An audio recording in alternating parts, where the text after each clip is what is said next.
Captain Jake Morrison pressed his face against the cold metal of the observation window. Outside, the stars looked the same as they always did, but something was different today. Very different. 3 massive alien ships hung in the darkness, but they were far away, much farther than any visitor had ever stayed before. "Captain, they're still holding at exactly 3 million kilometers," said Lieutenant Amy Davis from her station behind him. She had been watching the alien ships for 6 hours now. They had not moved even 1 meter closer to Earth. Jake turned around and looked at his crew. They all seemed worried. These were not ordinary aliens. These were the Zilani, one of the oldest species in the galaxy. They had been alive when Earth was still a ball of hot rock. They had seen stars being born and dying. They had watched 1,000 different alien races rise and fall. "Have they said anything yet?" Jake asked. "No, sir. They just keep sending the same message. They want to talk, but they won't come any closer. They say they must stay where they..." Jake walked to the communication station. He picked up the microphone and spoke slowly. "This is Captain Jake Morrison of the Earth Defense Station. We welcome you to our system. Please come closer so we can meet properly." The answer came, back in perfect English, but the voice sounded very old and tired. "Captain Morrison, we thank you for your welcome. But we cannot come closer. The old rules still apply. We must stay at this distance." "What old rules? We don't understand." There was a long pause. Then the alien voice spoke again. "We are sorry. We cannot explain. Please send a small ship to meet us here. We will talk then." Jake looked at his crew. Nobody understood what was happening. The Zilani had traveled across the galaxy to reach Earth. They had the most advanced ships anyone had ever seen. Why would they be afraid to come closer? Down on Earth, Ambassador Lisa Carter was having the same problem. She sat in her office in New York, reading message after message from alien governments. All of them said the same thing. The old species would not come close to Earth. Her assistant, Peter Kim, brought her a cup of coffee and a new report. "Ma'am, we just heard from the Threnody Empire. They want to meet with us too, but they're staying even farther away. They're holding at 5 million kilometers. Lisa shook her head. "This doesn't make sense, Peter. The Threnody are 12 million years old. They've seen everything. What could possibly scare them about Earth? Maybe they're not scared. Maybe there's something else." Lisa picked up the phone and called Dr. Alan Brooks. He was the smartest person she knew about alien life. If anyone could figure this out, it would be him. "Alan, we need to talk. Something strange is happening." 20 minutes later, Dr. Brooks arrived at her office. He was a thin man with gray hair and thick glasses. He had spent 30 years studying aliens, and he had never seen anything like this. "Lisa, I've been looking at the data all morning. This isn't just the Zilani and the Threnody. Every old species in the galaxy is doing the same thing. They all stay far away from Earth." "How many species are we talking about?" "At least 50. Maybe more. All of them are older than 2 million years. All of them refuse to come close to our planet." Lisa felt a chill run down her back. "What about the younger species? The ones we already know?" "They're fine. The Kepler Alliance, the Vegan Trade Federation, the Centauri Republic. They all come and go as they please. It's only the ancient ones that stay away."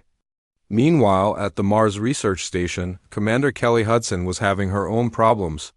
She had been trying to arrange a meeting with the Vexhi, a species so old that they remembered when the Milky Way galaxy was still forming. "Commander, we have received your request," said the Vexhi representative through the communication system. "We would be honored to meet with humans, but we cannot come to your world. We cannot even come to your solar system." "Why not?" "Are we dangerous?"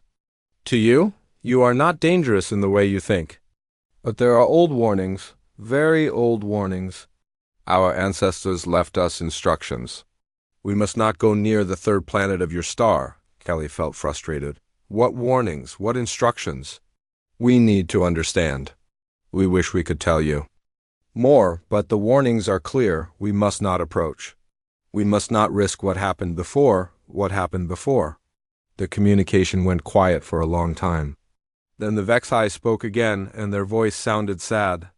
Many species have been lost. Many worlds have gone silent. The old ones remember. We remember the last time. Kelly tried to ask more questions, but the Vexi would not answer. They just kept repeating the same words. The old warnings persist. We cannot come closer. Ugh. On Earth, Dr. Brooks worked late into the night. He had data from deep space monitoring stations all over the galaxy. The pattern was clear, but it made no sense. Every species older than 2 million years avoided Earth like it was poison. He called his research team together. I want everyone to look at this data. We're missing something important. Dr. Rachel Wood was the first to speak. Alan, look at this. All the old species are moving their fleets. They're not just staying away from Earth, they're getting ready for something. Ready for what? I don't know. But look at these energy readings. Every ancient homeworld is powering up their weapons. They're preparing for war, but they're not attacking anyone. They're just ... Dr. Brooks studied the data more carefully. The energy signatures were massive. The old species were mobilizing fleets that could destroy entire solar systems. But they were keeping them at home, defensive positions around their own worlds. It's like they're scared, said Dr. Wood. But not of us. Of something else. The next morning, Ambassador Carter received an urgent message from the Galactic Council. The council was made up of hundreds of different species from across the galaxy. They handled disputes and made rules for interstellar trade. The message was short but alarming. Emergency session called.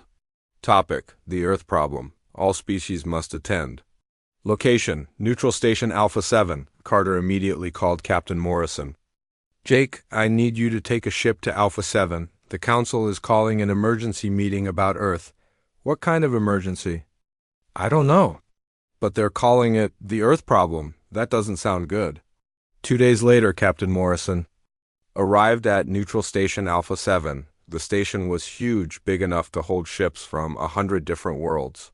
But today it was only half full. The old species were there, but they were staying in the outer sections of the station.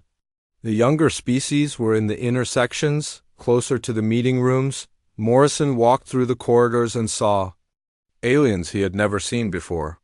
Some looked like giant insects. Others looked like living crystals. Some were just balls of light floating in special containers. But they all had one thing in common. They all looked worried. The meeting room was divided into 2 sections. On one side sat the representatives of young species, including Morrison. On the other side, much farther away, sat the representatives of the ancient species. There was a large empty space between them. The council president, a being from a species that was 3 million years old, spoke first. His voice was translated into dozens of languages at once. We have called this meeting because of a serious problem. The ancient species of the galaxy have decided that humanity poses a threat to all life. They demand action. Morrison stood up. What kind of threat? We've never attacked anyone. We've never even started a war with an alien species. The threat is not what you do, said the president. The threat is what you are. The room fell silent. Morrison felt hundreds of alien eyes looking at him. He didn't understand what was happening, but he knew it was bad. Very bad. We don't understand, he said. Please explain. The president looked at the ancient species on the far side of the room. They seemed to be talking to each other without words. Finally, one of them stood up. Captain Morrison, your species is not what you think you are. You are something else. Something that should not exist. Something that has existed before, and when it did, entire civilizations died. Morrison felt the blood drain from his face. That's impossible. We're just humans. We're explorers and traders and diplomats. Yes, said the ancient alien, that is exactly what they were too. And that is why we cannot let you spread across the galaxy. That is why we must stop you before it's too late. The meeting room erupted in noise as representatives from dozens of species began shouting questions and demands. Morrison sat down heavily in his chair. He didn't understand what was happening, But he knew that humanity was in serious trouble outside the station. The ancient fleets waited in the darkness, ready to act if the younger species couldn't find a peaceful solution to what they called the Earth problem. 3 weeks after the emergency meeting at Neutral Station Alpha 7, Dr. Ryan Phillips stood in the middle of an ancient ruin on a planet called Kepler 442b. The planet was dead now, but it had once been home to a great civilization. The city stretched for miles in every direction, but no one had lived there for over 3 million years. "Dr. Phillips, we found something," called out his assistant. Marcus Lee, the young man, was standing next to a large crystal structure that glowed with a soft blue light. "This crystal seems to be some kind of data storage device." Ryan walked over to examine the crystal. It was beautiful, about the size of a small car, and covered in strange symbols that seemed to move when he looked at them. "Have you tried to activate it? We're afraid to touch it." "We don't know what it might do," Ryan nodded. He had been leading archaeological teams for 15 years, and he had learned to be careful with alien technology. But this crystal was different. It seemed to be calling to him, almost like it wanted to be touched. "Set up the scanning equipment? Let's see what we can learn about it before we try anything." While his team worked, Ryan walked through the ruins of the ancient city. The buildings were made of a material he had never seen before. It looked like metal, but it felt warm to the touch. The streets were wide and clean, as if the people who lived here had just left yesterday, but the people who lived here had been gone for millions of years. The question was, what had happened to them? Back on Earth, Dr. Emma Watson was working on the same problem. She was a linguist, someone who studied alien languages. The Galactic Council had sent her copies of ancient texts from dozens of dead civilizations. All of them had been destroyed around the same time, about 3 million years ago. "Dr. Watson, I think I found something," said her assistant. Tim Brown, he was looking at a computer screen filled with alien symbols. "This text keeps mentioning something called the Inheritors. It appears in documents from 17 different civilizations." Emma looked at the screen. The symbols were difficult to read, but she had been working on them for weeks. "What does it say about them?" "It's not clear, but it seems like the Inheritors were some kind of species that traveled from world to world. The text described them as curious and friendly. That doesn't sound dangerous." "No, but look at this." Tim pointed to another section of the text. This part talks about what happened after the Inheritors arrived. It says that the people started to change. They started to forget their own culture and adopt the culture of the Inheritors. Emma frowned. "That's strange. Usually when two cultures meet, they both change a little. But this sounds like one culture completely replacing another. And then the original culture disappears completely." Meanwhile, on Kepler 442b, Dr. Phillips and his team had managed to activate the crystal. The device projected a holographic display filled with images and text. The images showed a beautiful world full of life and advanced technology. But the text told a different story. "Dr. Phillips, you need to see this," said Dr. Sarah Martinez, the team's translator. She had been working with alien languages for 10 years. "This is a record of the last days of this civilization. It's like a diary." The hologram showed images of tall, elegant beings with 4 arms and large eyes. They looked peaceful and happy as they worked in their cities and explored their world. But as the record continued, the images became darker. "The diary talks about visitors from another world," Sarah continued. "They called themselves explorers and diplomats. They wanted to learn about the local culture and share their own knowledge." "That sounds normal," Ryan said. "That's what we do when we visit other worlds." "Yes, but something went wrong. The diary says that the visitors were very good at learning. Too good. They learned the local language in just a few days. They understood the local customs immediately. They even started to look like the local people." The hologram showed more images. Now there were new beings in the city. They looked different from the original inhabitants, but they were wearing the same clothes and doing the same jobs. "The diary writer was worried," Sarah said. He noticed that his friends were spending more and more time with the visitors. They were starting to act like them. They were starting to think like them. Is that bad? The diary writer thought so. He wrote that his people were losing themselves. They were becoming copies of the visitors, and the visitors didn't seem to notice that anything was wrong. As the record continued, the images became more disturbing. The original inhabitants of the planet were disappearing, not dying, just disappearing. In their place were more and more of the visitors. The visitors had learned everything about the local culture, but the locals had learned nothing about themselves. The last entry is the most frightening, Sarah said. The diary writer realizes that he is the only one left. Everyone else has been replaced. And the visitors still don't understand what they've done. Back on Earth, Dr. Watson had made a similar discovery. She had found records from dozens of civilizations that had all experienced the same thing. Visitors would arrive friendly and curious. They would learn about the local culture. And then the local culture would disappear. It's like a disease, she told her team. But it's not a physical disease. It's a cultural disease. The visitors absorbed everything about the civilizations they visited. They became those civilizations. But in the process, they destroyed them. But why? Asked Tim Brown. Why would they do that? I don't think they meant to. The record suggests that the visitors didn't understand what they were doing. They thought they were just learning and sharing. They didn't realize that they were erasing entire species from existence. On Kepler 442b, Dr. Phillips found more crystal storage devices. Each one contained the same story. A peaceful civilization living happily until visitors arrived.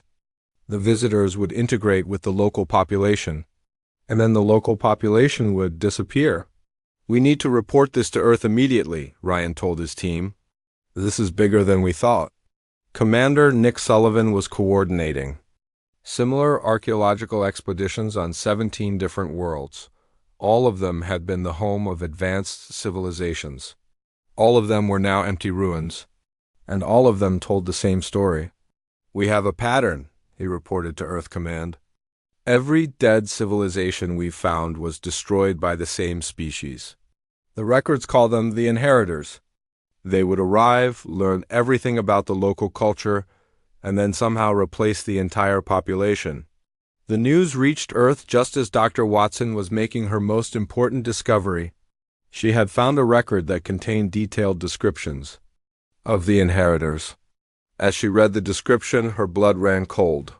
The inheritors are described as bipedal mammals approximately 2 meters tall. They have 2 arms, 2 legs, and a head with 2 eyes. They are extremely adaptable and can live in almost any environment. They are highly intelligent and have a strong drive to explore and learn about other species. Tim Brown looked at her with concern. Dr. Watson, that sounds like humans, she finished. The inheritors sound exactly like humans. Dr. Watson, immediately called Ambassador Carter. Lisa, we have a problem, a big problem. I need you to see this data immediately.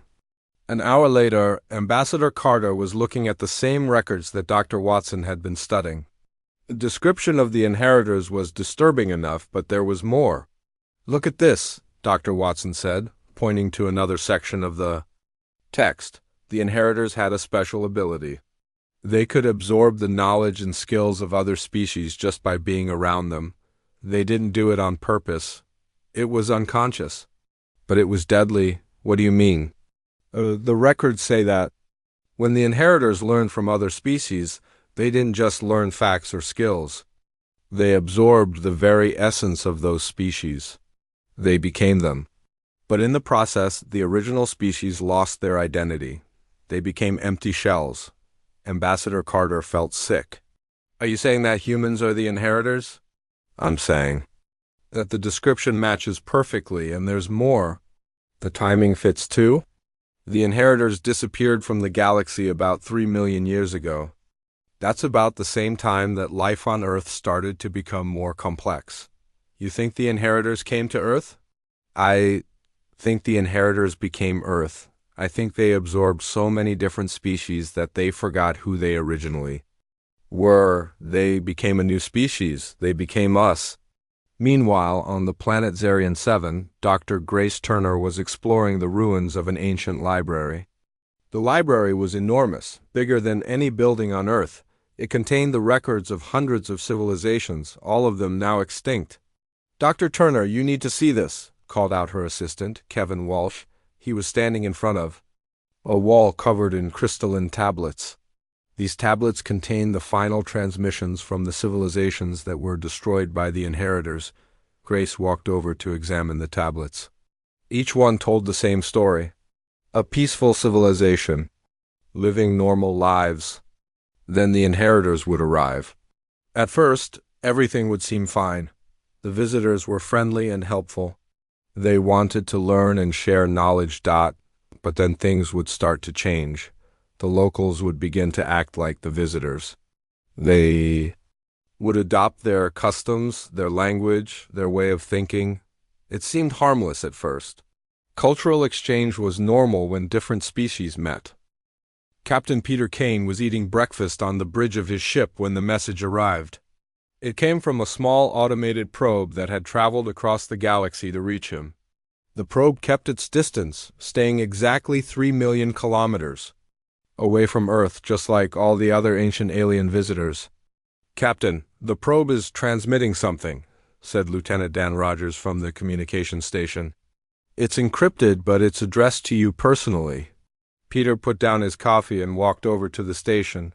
"Can you decode it?" "Already." "Working on it, sir. It's coming from the Zalani High Council." The message took 20 minutes to decode. When it finally appeared on the screen, Peter felt his heart skip a beat. The message contained genetic data about humanity. Detailed genetic data that showed things no human scientist had ever discovered. "Get me Dr. Helen Price at the Genetic Research Institute," Peter ordered. "Tell her this is urgent." Dr. Helen Price was the best genetic scientist on Earth. She had spent her entire career studying human DNA and evolution. When she saw the data from the Zalani, she couldn't believe what she was looking at. "This is impossible," she said as she studied the genetic sequences. According to this data, human DNA contains genetic markers from 47 different species. But that can't be right. Evolution doesn't work that way. Her assistant, Dr. Carol Jenkins, looked over her shoulder at the data. "Maybe the alien computers made a mistake." "No, I don't think so. Look at these sequences. They're integrated perfectly into our genetic code. It's like they've been there for millions of years." Helen ran the data through her own computers. The results were the same. Human DNA was not entirely human. It contained genetic information from dozens of different species, all of them extinct. The genetic markers were so well integrated that human scientists had always assumed they were natural parts of human evolution. "Carol, I need you to contact every genetic research center on Earth. Tell them to reanalyze all their data about human evolution. Tell them to look for foreign genetic markers." While Dr. Price worked on the genetic data, Major Chris Lee was dealing with a different kind of discovery. He had been given access to the deepest archives of the Galactic Council, files that were so secret that most aliens didn't even know they existed. What he found in those files changed everything he thought he knew about human history. "According to these records," he reported to Earth Command, "every major breakthrough in human history happened right after we discovered ancient artifacts or ruins. The development of agriculture, the invention of writing, the discovery of mathematics, the development of space travel, all of it happened because we found something that was already there." The files contained detailed records of human archaeological discoveries going back thousands of years. But these weren't records kept by humans. These were records kept by alien observers who had been watching Earth from a distance. "The aliens have been monitoring us for our entire history," Chris continued. "They've been watching to see if we would follow the same pattern as the inheritors, and according to their data, we are." The evidence was overwhelming. Every time humans had made a major technological advance, it was because they had discovered something left behind by an ancient civilization. The ruins were always explained as being from early human cultures, But the alien records showed the truth. The ruins were much older than human civilization. They were left behind by the species. That the inheritors had absorbed. Dr. Helen Price finished her analysis of the genetic data just as Major Lee was reporting his findings. The two discoveries fit together perfectly, creating a picture that was both amazing and terrifying. "We're not entirely human," Helen announced to the emergency council meeting. "Our DNA contains genetic material from 47 different extinct species. These species were all absorbed by the inheritors over 3 million years ago." "What does that mean?" asked General Frank Williams. "It means that humans are the descendants of the inheritors. We are a composite species created from the genetic material of dozens of different civilizations.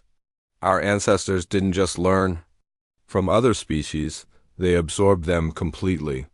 The room fell silent. Everyone understood the implications. Humanity was not just another species exploring the galaxy.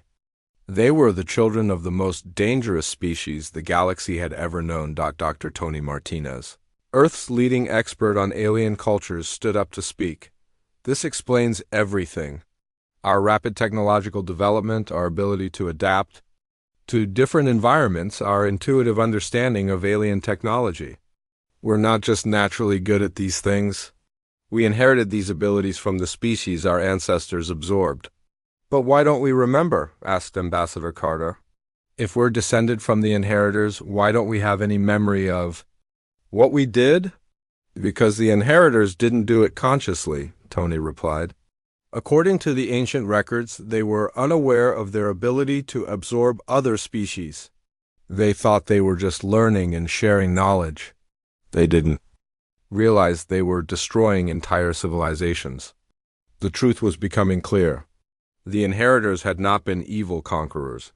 They had been unconscious destroyers. Their ability to absorb other species was not something they controlled. It was something that happened automatically when they interacted with other cultures. And now their descendants were spreading across the galaxy, carrying the same dangerous ability. Admiral Kate Johnson received the formal response from the Syndicate of Elder Species the next day.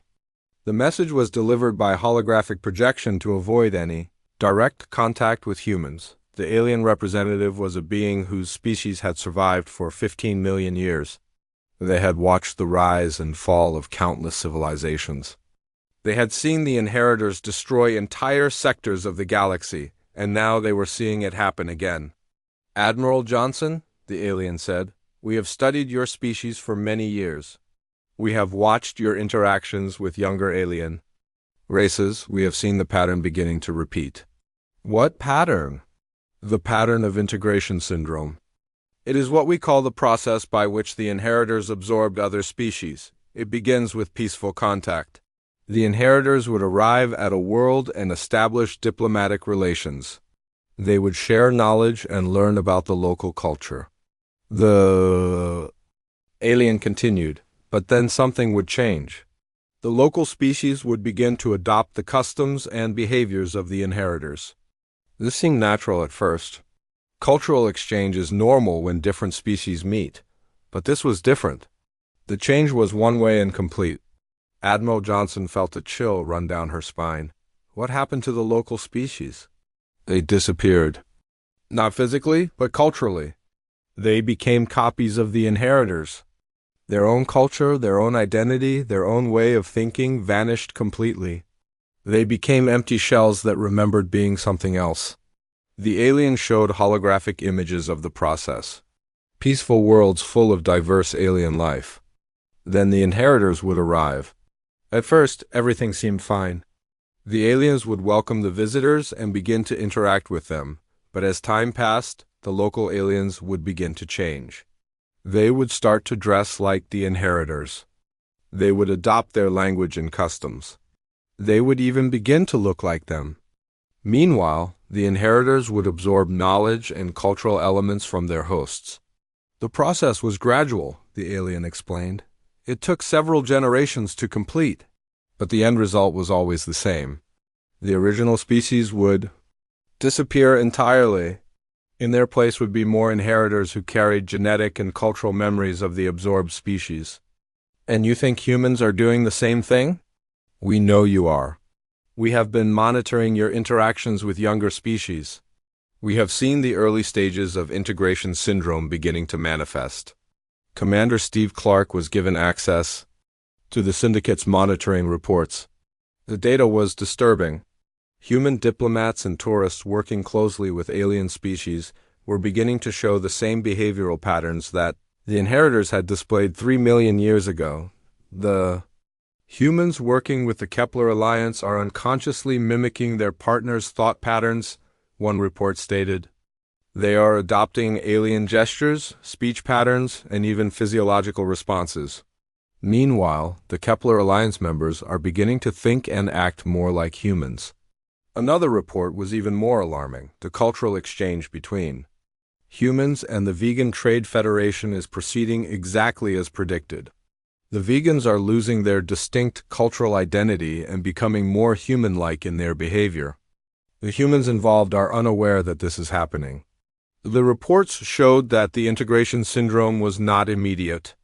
It was a slow process that took place over months or years. Neither the humans nor the aliens involved realized what was happening until it was too late. Dr. Beth Campbell studied the behavioral analysis data that the Syndicate had collected. The patterns were clear and frightening. Humans working closely with alien species were unconsciously absorbing their partners' cultural and behavioral traits. At the same time, the aliens were losing their own identity and becoming more like humans. It's not malicious, she reported to Earth Command. The humans involved have no idea they're doing it. They think they're just learning about alien cultures and making friends. Admiral Kate Johnson stood in the main conference room of Earth Command, staring at a holographic display that showed the positions of alien fleets across the galaxy. Red dots marked the locations of ancient species military forces. There were hundreds of them, all positioned defensively around their home systems. Admiral, we're receiving a priority transmission from the Syndicate of Elder Species, announced Captain Lucy Miller from the communication station. They're requesting immediate response. Kate activated the holographic projector. The image of an alien being appeared in the center of the room. The creature was tall and thin, with silver skin that seemed to shimmer in the light. Its species had existed for over 10 million years, and its eyes held the weight of countless centuries. Admiral Johnson, I am Speaker Veltar of the Syndicate Council. We have completed our analysis of humanity's current interactions with younger species. The results confirm our worst fears. Kate felt her stomach tighten. What have you found? Integration syndrome has begun. Your species is unconsciously absorbing the cultural and biological essence of the aliens you interact with. At the same time, those aliens are losing their own identity and becoming human-like. The hologram shifted to show surveillance footage from various human colonies and diplomatic missions. Kate watched in horror as she saw what the ancient aliens had been observing on the Kepler Alliance world of New Harmony. Human colonists were working alongside local aliens to build a new city. At first glance, everything looked normal. Humans and aliens were cooperating, sharing technology and knowledge. But as Kate watched more carefully, she began to see the disturbing pattern. Notice how the Kepler Alliance members have changed, Speaker Veltar said. 6 months ago, they had their own distinct culture, their own way of building, their own artistic style. Now look at them. Kate could see it now. The alien buildings in the new city looked exactly like human architecture. The aliens were wearing human-style clothing. Even their body language had changed to match human gestures and movements. And observe the humans, the speaker continued. They are absorbing Kepler knowledge and technology at an impossible rate. They understand alien engineering principles that should take years to learn. They speak the Kepler language as if they were born to it. The surveillance footage showed human engineers working on alien technology with complete confidence. They moved through complex alien systems as if they had been using them their entire lives. Meanwhile, the Kepler aliens seemed confused about their own technology, asking the humans for help with machines their own people had built. This is the early stage of integration syndrome, Speaker Veltar explained. In time, the Kepler Alliance members will forget their own culture completely. They will become copies of humans who happen to remember being Kepler, and the humans will carry the absorbed Kepler knowledge and technology with them to their next encounter. Kate felt sick. Are the humans doing this on purpose? No, they are completely unaware of what is happening. This is what makes integration syndrome so dangerous. The inheritors never realized they were destroying the species they encountered. They thought they were just being friendly and learning about other cultures. The hologram showed more footage from other human colonies and diplomatic missions. The pattern was the same everywhere. Humans would arrive, establish friendly relations with local aliens, and begin the unconscious process of cultural absorption. The aliens would gradually lose their own identity while the humans gained new knowledge and abilities. Commander Steve Clark had been studying similar reports from intelligence sources across the galaxy. The data was overwhelming and frightening. Every place where humans had established long-term contact with alien species showed signs of integration syndrome. The Vegan Trade Federation is particularly affected, he reported to Earth Command. They've been working closely with human merchants for 2 years now. Their traditional trading practices have been completely replaced with human methods. They've even started using human currency instead of their own. The report continued with more disturbing details. Vegan artists were creating works that looked exactly like human art. Vegan children were learning human languages instead of their own. Vegan scientists were abandoning their own research methods in favor of human techniques. Most disturbing of all, Steve said, the vegans don't seem to notice that they're changing. When we ask them about their traditional culture, they seem confused. They remember that they used to do things differently, but they can't remember why or how. Meanwhile, the humans working with the vegans had absorbed enormous amounts of trade knowledge and commercial expertise. They understood alien markets and economic systems with an intuitive grasp that should have taken decades to develop. Dr. Beth Campbell was analyzing the psychological aspects of integration syndrome. Her research showed that the process affected both species at a deep mental level. The aliens experience what we might call identity erosion, she explained to a gathering of Earth's top scientists. They gradually lose their sense of self and their connection to their own culture. They don't forget their past, but it begins to feel like someone else's memories. What about the humans? Asked Dr. Helen Price. The humans experience cultural expansion. They absorb new knowledge, skills, and perspectives from the aliens they interact with. But they don't realize that this knowledge is coming from outside themselves. They think they're just naturally good at understanding alien cultures. The psychological effects were subtle but profound. Humans working with aliens would develop new abilities and insights seemingly overnight. They would understand alien philosophy, master alien languages, and intuitively grasp alien technology. But they would attribute these new abilities to their own learning and adaptation, not realizing they were unconsciously absorbing them from their alien partners. At the same time, the aliens would find themselves thinking more and more like humans. They would adopt human values, human ways of solving problems, and human emotional responses. Their own cultural traditions would begin to feel foreign and unimportant. The process creates a psychological dependency, Dr. Campbell explained. The aliens become emotionally attached to the humans because the humans represent their new identity. Meanwhile, the humans become attached to the aliens because they provide a constant source of new knowledge and abilities.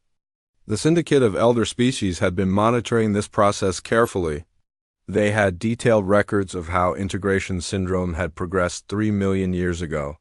The current situation was following exactly the same pattern. Speaker Veltar provided Earth Command with historical data from the last time the inheritors had spread across the galaxy. The records showed that integration syndrome always began slowly, with just a few isolated cases. But once it started, it spread like wildfire. The inheritors would establish contact with one species, the speaker explained. After absorbing that species, they would use the new knowledge and abilities to make contact with other species. Each absorption made them more adaptable and more attractive to potential new partners. The historical record showed that the inheritors had absorbed 47 different species over a period of several thousand years. With each absorption, they became more sophisticated and more capable. They gained new technologies, new ways of thinking, and new abilities that made them irresistible to other species. By the end, the inheritors were no longer recognizable as their original species, Speaker Veltar said. They had become a composite being, carrying the essence of dozens of different civilizations. They were the most advanced species the galaxy had ever seen. But they had achieved this advancement by destroying every other advanced civilization they encountered. The ancient records showed that the inheritors had eventually disappeared from the galaxy. But the elder species now understood what had happened. The inheritors had not died out. They had settled on a small planet in an isolated part of the galaxy and gradually forgot their own nature. Over millions of years, they had evolved into a new species that had no memory of what they had been. That species was humanity. And now you are beginning to spread across the galaxy again, Speaker Veltar said. You are making contact with new species and beginning the process of integration syndrome. If we allow this to continue, you will destroy every young civilization in the galaxy just as your ancestors did. Admiral Johnson felt the weight of this revelation. Humanity was not just another species exploring the galaxy.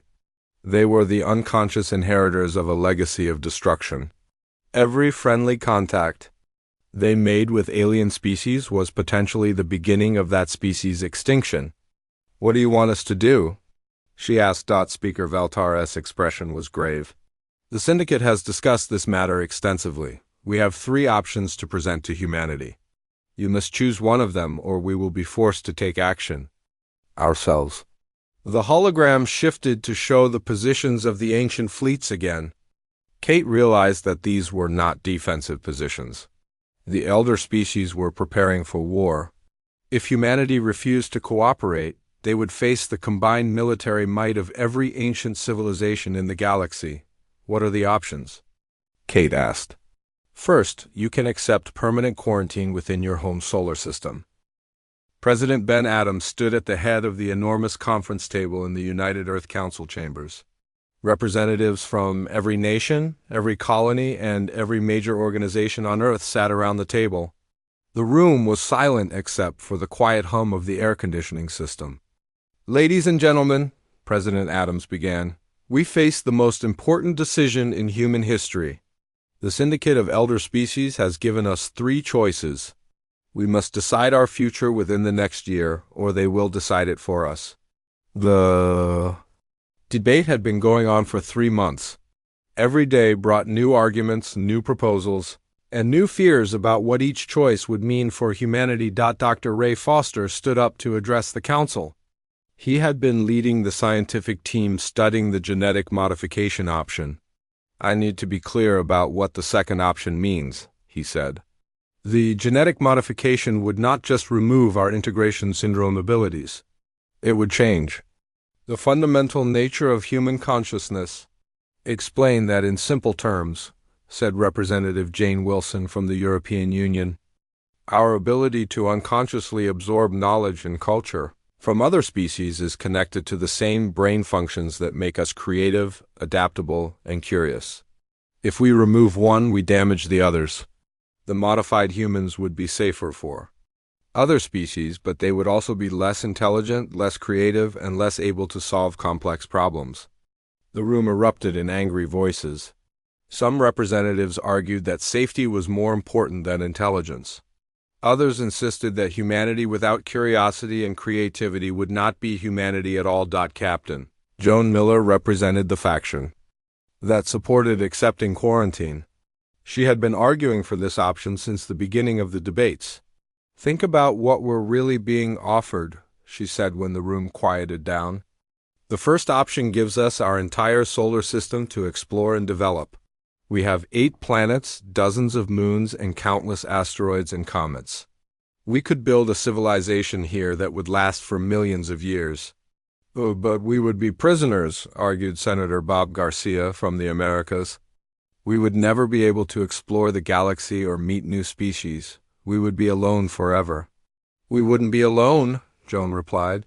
We could still communicate with other species. We could trade with them at a safe distance. We just couldn't visit their worlds or have them visit ours.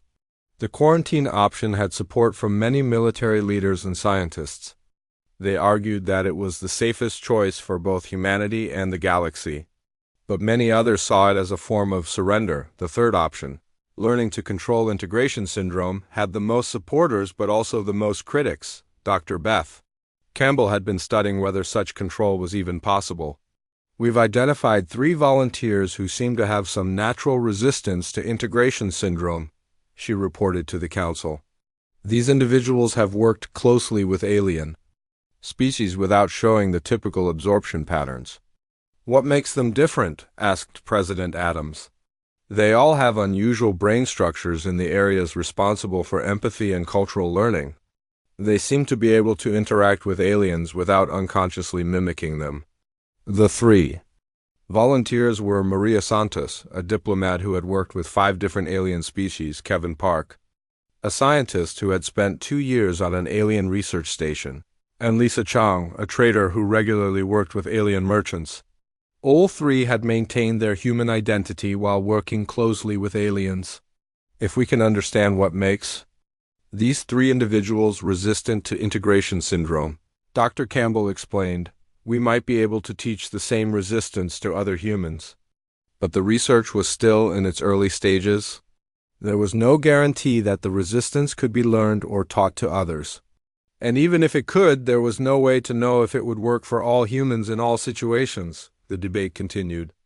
For weeks, religious leaders argued about the moral implications of changing human nature. Scientists debated whether integration syndrome was truly controllable.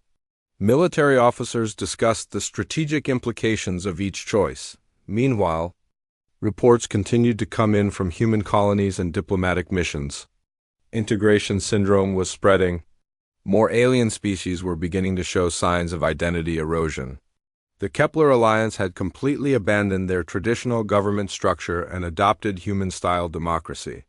The Vegan Trade Federation had stopped using their own currency and switched entirely to human credits. We're running out of time, warned Admiral Kate Johnson. The syndicate is monitoring our colonies. If integration syndrome continues to spread, they might not wait for our decision. The breakthrough came when Dr. Campbell made a surprising discovery about the 3 resistant individuals. They all practiced meditation or similar mental discipline techniques. Maria Santos has practiced Buddhist meditation for 20 years, she reported. Kevin Park does daily mental exercises that he learned from studying alien philosophy. Lisa Chang practices a form of mindfulness that she developed herself. The common factor seemed to be conscious awareness of mental processes. The resistant individuals were all very aware of their own thoughts and feelings. This awareness seemed to protect them from unconsciously absorbing alien mental patterns. It's like they have mental shields, Dr. Campbell explained. They can interact with aliens, learn from them, and even empathize with them.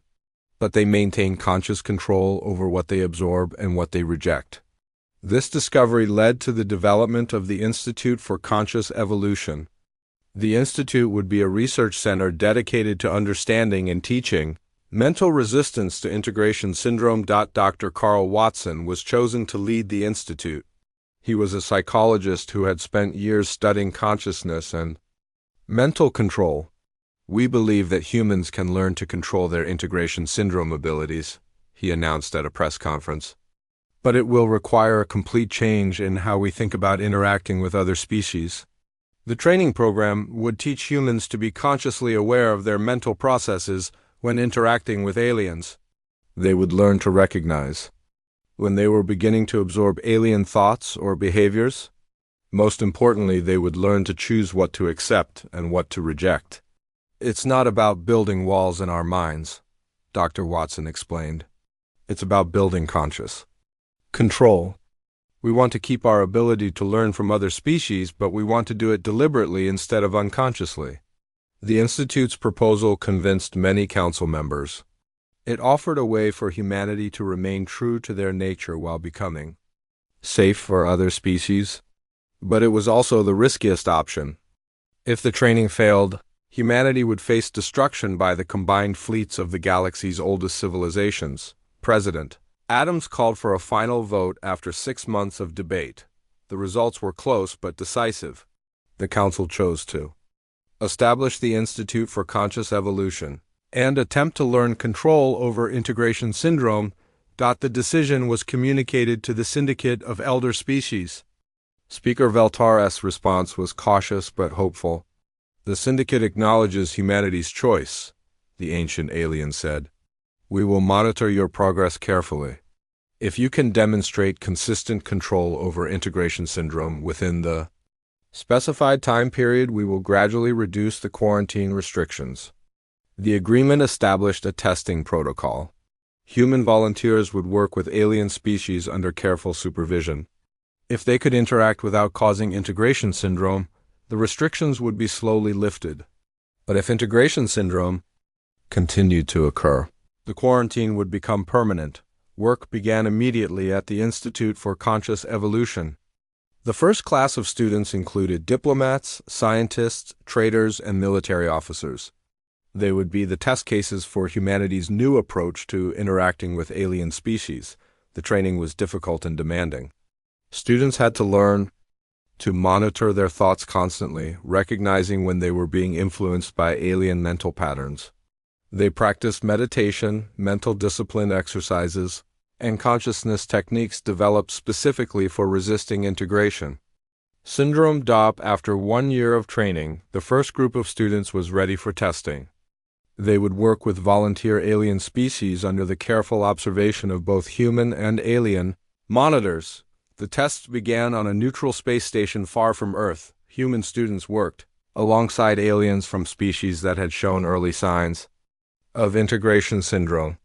Every interaction was monitored and analyzed. The results were promising but not perfect. Some humans showed excellent control over their integration syndrome abilities. They could work with aliens, learn from them, and share knowledge without causing identity erosion. But others still showed signs of unconscious absorption. We're making progress, Dr. Watson reported to Earth. About 60% of our trained humans show significant resistance to integration syndrome. The aliens working with them maintain their cultural identity and show no signs of human-like behavior changes, but 40% was still too high. The Syndicate made it clear that humanity needed to achieve near-perfect control before the quarantine could be lifted. The Institute expanded its research and training programs. They developed new techniques based on alien mental disciplines.